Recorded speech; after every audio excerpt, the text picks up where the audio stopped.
So pag mga low voltage, hindi rin maganda sa aircon natin kasi ayun, pwede siya magkaroon ng error na nakaka-detect siya ng low voltage o kaya high voltage ganun.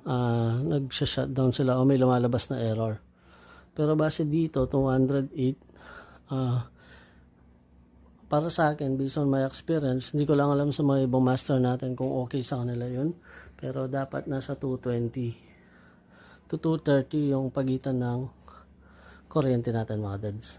Or yung voltahe. So ngayon, okay siya. Kanina kasi mga dads, nung bali kanina pala, pinalinis sa atin to. Pero na-concern na nila na namamatay daw siya.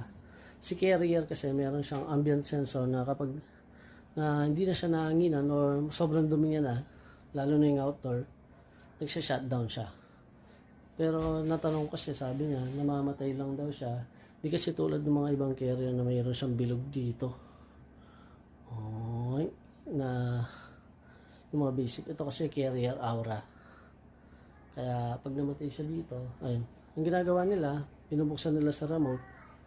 Minsan ayaw daw, minsan pwede. Pero madalas daw ayaw. Ngayon, sa sobrang init, ginagawa nila, nire-reset nila sa breaker. Tapos ayun, umaandar. Kaya yun ang nakita natin.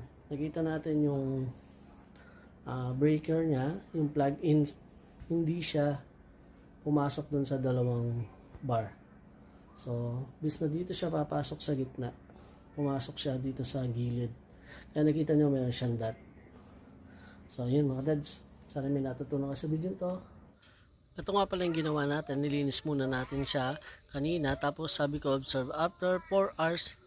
Doon tumaguli si sir. Doon natin siya tin-troubleshoot mga dads. So, ilang mga dads. God bless!